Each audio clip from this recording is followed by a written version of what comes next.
오늘 본문을 생각하면서 성령이 하시는 일이 뭐냐 제목을 정했습니다. 이 시를 읽으면 우리의 아픔이 가슴을 자꾸 두드리는 시입니다. 윤동주 시인이 쓴 새로운 길이라는 시입니다. 내를 건너서 숲으로, 고개를 넘어서 마을로, 어제도 가고 오늘도 갈 나의 길 새로운 길. 민들레가 피고 까치가 날고 아가씨가 지나고 바람이 일고 나의 길은 언제나 새로운 길. 오늘도 내일도 내를 건너서 숲으로, 고개를 넘어서 마을로. 용정에 살던 그 사람들의 그 삶을 보면서, 나라를 잊어버리고 슬픔에 쌓여있던 민족들을 보면서 윤동주 시인은 멀리 일본에서 이런 글을 써서 우리들에게 남겨주었습니다. 우리는 매일 길을 걸어가고 살아가는 사람들입니다. 길을 걷지 않는 사람은 하나도 없습니다. 우리 눈에 보이는 언덕길, 내리막길, 좁은 길, 넓은 길, 집안의 길, 먼 길, 수많은 길을 걸어왔습니다. 눈에 보이는 길만이 아니라 보이지 않는 길도 우리는 걸어왔고 걸어가야 합니다. 나는 여기 앉아있지만 보이지 않는 길, 수많은 길을 내다보면서 마음의 길을 걸어오셨을 것입니다. 아니, 그리고 또 걸어가셔야 할 여러분입니다. 그러나 우리는 분명한 것은 보이는 길에서 우리의 삶을 정한 것이 아니라 보이지 않는 길에서 우리의 길을 정해놓고 우리는 보이는 그 길을 걸어왔습니다. 내가 어떤 삶을 살아야 할 것인가는 보이는 길에서 여러분이 만든 것이 아니라 보이지 않는 그 길에서 여러분의 삶을 만들어서 오셨습니다. 오늘도 보이지 않는 많은 교우들을 보면서 마음 한구석에는 아픔도 있습니다. 얼마나 힘든 삶을 사실까? 얼마나 외로운 길들을 걸어가실까? 그 마음의 길은 어떤 길일까 생각을 하여 봅니다. 보이지 않는 길, 그 길이 어떤 길일까요? 보이지 않는 길이 우리를 사로잡습니다. 보이지 않는 길이 네 가지 길이 있습니다. 첫 번째는 손길이 있습니다. 이 손길로 여러분이 덕망을 이루고 여러분의 삶의 길을 만들어가는 손길이 있습니다. 이 손길로 여러분의 삶을 만들어갑니다. 두 번째는 여러분 발길이 있습니다. 여러분이 누구를 만나러 가주었는지 그 발길 속에서 명망 있는 사람이 되기도 하고 가치 없는 사람이 되기도 하는 발길이 그 안에 있습니다. 세 번째는 말길이 있습니다. 여러분의 말 속에서 사랑이 이끌고 미움이 이끌고 그 말 속에서 여러분의 삶이 이루어지게 됩니다. 손길과 발길과 말길, 이것이 정해진 데서 여러분의 인생의 길이 정해집니다. 저 사람을 만나야 할 사람, 저 사람 만나지 말아야 할 사람, 대화해서는 안 될 사람, 함께해서는 안 될 사람, 찾아가서는 안 될 사람, 내 말 조심해야 할 사람, 손길, 발길, 말길에서 이루어졌습니다. 그런데요, 이 세 가지 길로만 인생의 길을 된다면 얼마나 좋을까요?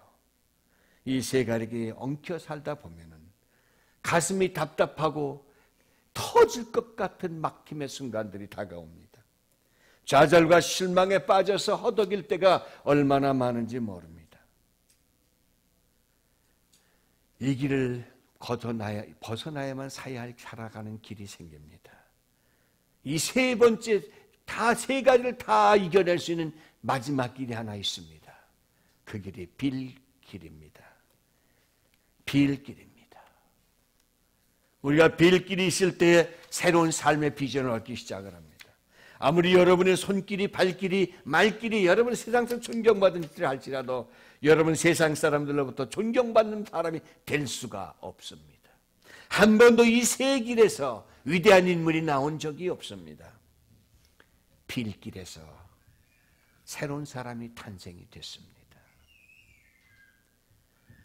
다른 길을 걷지 못할지라도 이 빌길만 갖고 있는 사람은 반드시 승리했습니다. 우리의 할아버지, 할머니, 우리의 조상들은 손길이 없었습니다. 동망을 쌓을 수가 없었습니다. 발길이 없었습니다. 가야 할 곳도 없었습니다. 말도 없었습니다. 말길도 없었습니다. 천대받고 못 살았었습니다. 그러나 그들은 빌길 하나가 있어서 남들이 보지 못할 때에 그들은 이른 새벽에 청수를 놔놓고 누구인가 빌어서 살아왔습니다. 노예로 살았고 종으로 살았고 심부름꾼으로 살았고 얻어맞으면서 살았었습니다. 그러나 그들은 빌길이 있었기 때문에 반도 조그만 나라에서 5,000년 동안 살아왔습니다. 빌길, 이건 인생의 가장 중요한 길입니다. 그리스도인들이요, 성도님들이요, 여러분은 어떤 길로 살아가시렵니까? 세상의 물질 때문에 그걸 향하는 그 말길로 살아가시렵니까? 그것을 향해 걸어가는 발길로 살아가시렵니까? 그거를 주머니에 쥐어입고 가슴에 주머니에 가득 넣어놓고 내 것이 하는 손길로 살아갈 것입니까? 빌길이 없는 인생은 반드시 멸망합니다. 빌길이 없었던 개인과 가정과 민족은 성공한 적이 한 번도 없었습니다. 대한민국 역사에 성공한 적이 언제 있었습니까? 무력의 길로 살아갔던 징기스칸도 지금의 몽고의 사막 땅만 남겨놓고 떠났습니다. 일본 천황도 동남아시아를 휘둘렀지만은 지금 일본은 세계에서 어떤 나라로 보이고 있는 여러분은 잘 아십니다. 레닌, 히틀러, 무라바크, 현대 사회를 여러분 똑바로 보십시오. 빌길이 없는 사회는 넘어지고 말았습니다. 그리스도인들이 어떤 길을 가지시렵니까? 우리는 그리스도의 빌길을, 하나님을 향하여 빌길을 갈 때만이 우리의 새로운 길이 열려질 줄을 믿습니다. 하나님을 향하여 빌길, 그 길을 만들어 가십시오. 예수를 믿으면 새로운 소망이 살아나기 때문입니다. 빌길이 열리기 때문입니다. 요한복음 14장 16절, 내가 아버지께 구하겠으니 그가 또 다른 보혜사를 너희에게 주사 영원토록 너희와 함께 하시리니 약속하셨기 때문입니다. 하나님께 구해서 우리가 이 땅에 살아갈 수 있도록 보혜사, 우리를 보호하고 감독해주고 위로해주고 살펴주는 그러한 보혜사를 보내주셔서 너희와 함께하리니 너희들의 삶을 책임져 주겠다고 하는 이 약속의 말씀이 우리 안에 있기 때문입니다.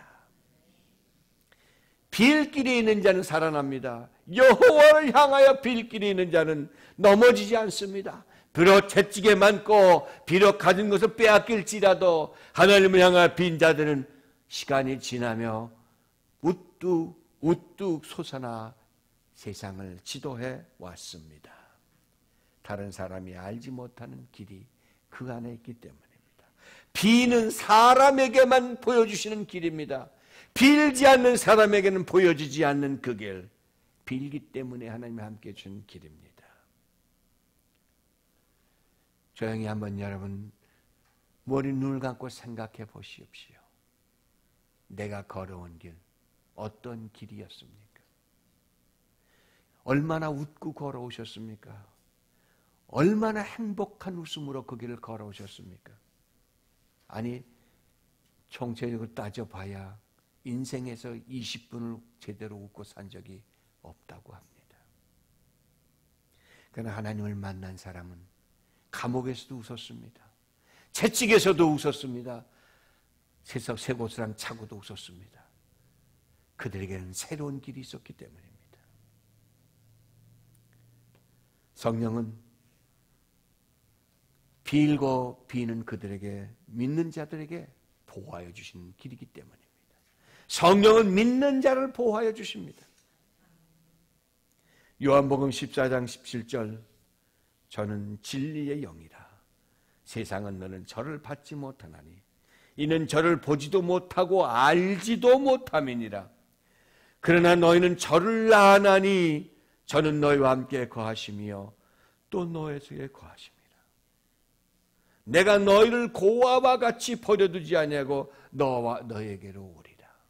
고아처럼 버리지 아니하고 너에게로 오리라. 보호해 주신다고 약속했습니다. 작년에 우리 인도의 마지 목사가 다녀갔습니다. 그분이 간증한 내용 가운데 여러분 기억이 나실지 모르겠습니다. 자기 할아버지 아버지가 순교당해 죽은 그 생각하며 기도하러 산으로 올라갔습니다. 지금 인도에서 가장 험한 동네가 오리사라는 동네입니다. 주 이름입니다. 거기는 지금도 힌두교인들은 예수 믿는 사람을 죽이고 못 살게 굽니다.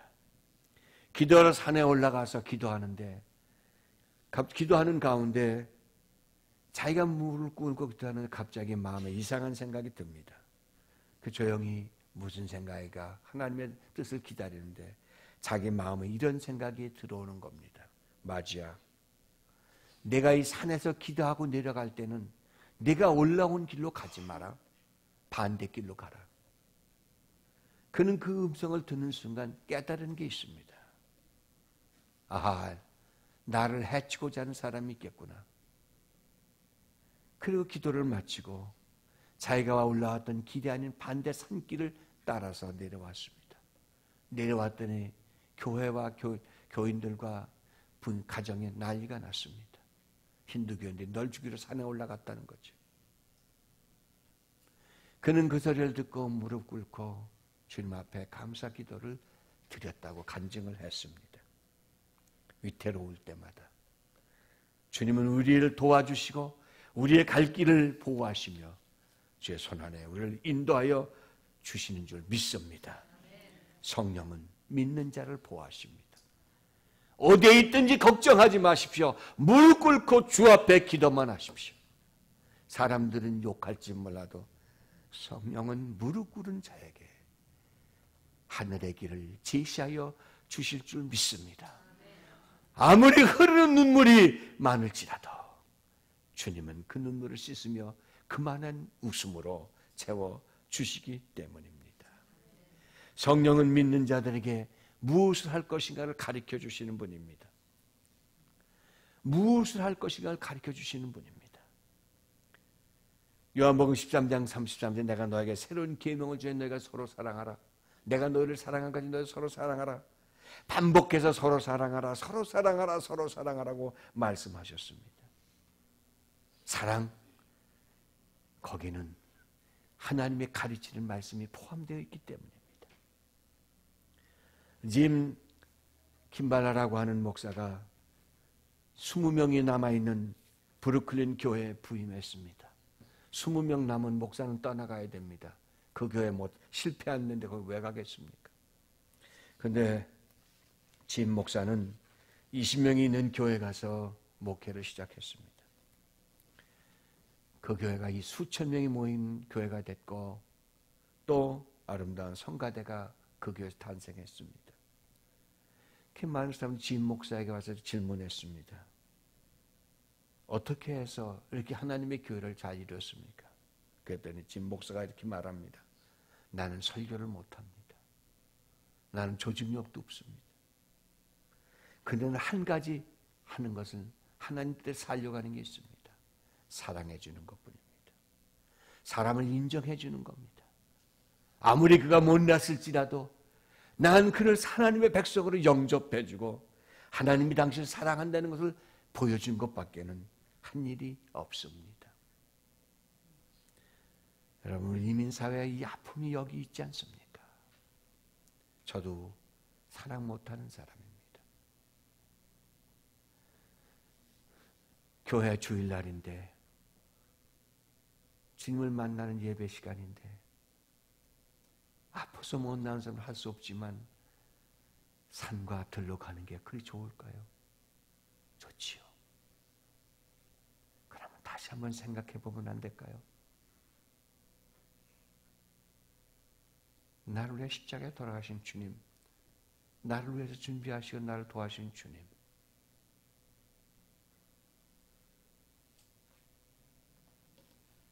어디로 가나요?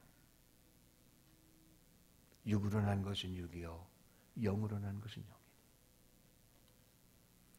영으로 육체를 다스리면 살지만 육체로 영으로 다스릴 수 없느니라. 성령은 사랑하는 자를 우리가 어떻게 살아가야 할지를 가르쳐 주시는 분입니다. 육으로 살면 반드시 죽지만 영으로 사는 사람들은 몸의 행실을 고치고 하나님의 길을 발견할 줄로 믿습니다. 사랑하는 자들, 말씀을 사랑하고 사람을 사랑하는 자들에게 하나님은 어떻게 살아야 할 것인가를 가르쳐 주시는 줄 믿습니다. 세 번째로 성령은 예수님이 나를 위해서 어떤 일을 가서 늘 기억나게 해주시는 분입니다. 요한복음 14장 26절 보혜사 곧 아버지께서 내 이름으로 보내실 성령 그가 너희에게 모든 것을 가르치시고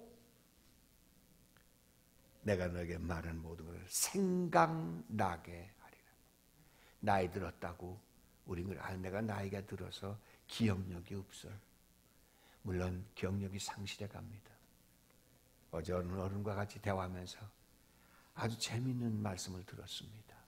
성경 구절 암송할 때 그건 내 리듬에 맞춰서 암송하면 된다고요.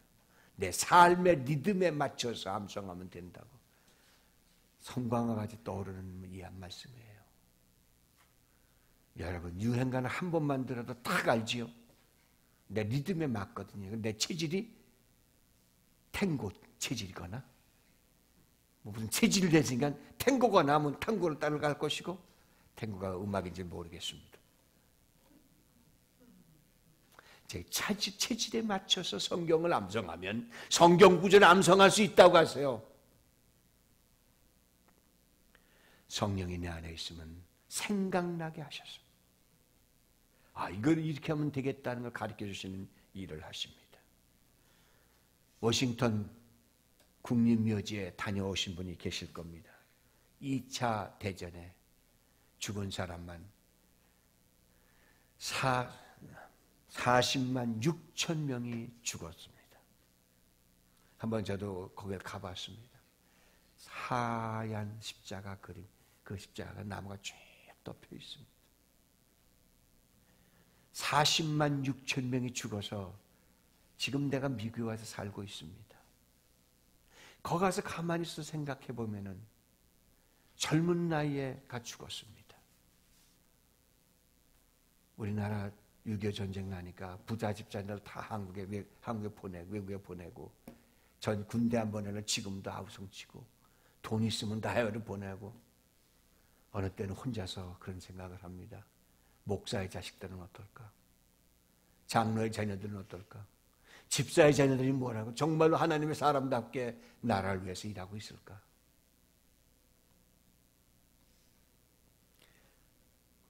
(40만 6천 명이) 죽어서 지금 우리가 자유라는 걸 누리고 있습니다. 비싼 대가 속에 우리가 살아가고 있습니다. 거기 서서 조용히 생각하면 젊은이의 울음소리가 안 들려올까요? 총알이 날아와서 18세서부터 나간 미국의 젊은 애들이 총에 맞아 쓰러진 그 모습이 여러분 머릿속에 안 떠오를까요? 야, 메모리얼 데 놀러가자! 바비큐하자! 산에 가서 뛰어노는 것 그것만으로 다는 아니지 않을 거예요. 조용히 생각하는 날이 메모리얼 데이인 겁니다. 성령님 우리가 살아가는 동안에 우리에게 필요한 것을 가르쳐 주시는 분입니다. 십자가를 바라보면서 주님의 전에 나와서 십자가를 바라보고 내 죄가 주홍같이 붉을지라도 흰눈같이 씻게 하여 주실 것이라는 약속의 그 십자가를 바라보면 내 죄를 회개하고 내 삶을 새롭게 하는 역사가 교회 안에 있어질 줄 믿습니다. 나의 잘못을 기억나게 하시면서 미안하다 미안하다 아들아 미안하다 딸아 미안하다 부인아 미안합니다 남편이여 미안합니다 부모님이여 미안합니다 내가 이런 잘못을 저질렀습니다. 그러나 십자가 앞에서 내가 새 힘을 얻습니다. 생각나며 새로운 삶을 가게 인도하여 주실 줄 믿습니다. 성령님은 우리가 이 땅에 살면서 무리하게 살기를 원하시는 분이 절대 아닙니다. 예수 믿으면서 무리하게 사는 것은 하나님의 백성이 해야 할 일이 아닙니다. 예수 믿으면서 철저하게 사는 건 중요하지만 도덕이 없는 무례한처럼 불안당처럼 사는 것은 기독교인의 가치가 아닙니다. 기독교인은 베풀어 주고 얻어맞고 울면서도 함께 살아가는 그러한 도덕적인 삶을 사는 사람들의 삶입니다. 현명하게 사는 것입니다. 다시 주님을 만나서 영원한 세계의 삶을 사는 것을 바라보는 현명한 삶을 사는 것에 그것이 기독교인의 모습입니다. 성령은 우리를 보호해 주시는 분입니다. 우리에게 가르쳐 주시는 분입니다. 우리의 잘못을 다 하게 하시고 새롭게 갈 수 있도록 우리의 삶을 가르쳐 주시는 분이 성령님이신 줄 믿습니다. 이러한 성령님으로 이 시간 이후 다음 주일까지 주님의 전에 예배할 때까지 세상에서 성령과 함께 복된 삶을 사시기를 주의 이름으로 축원해 드립니다. 기도하시겠습니다.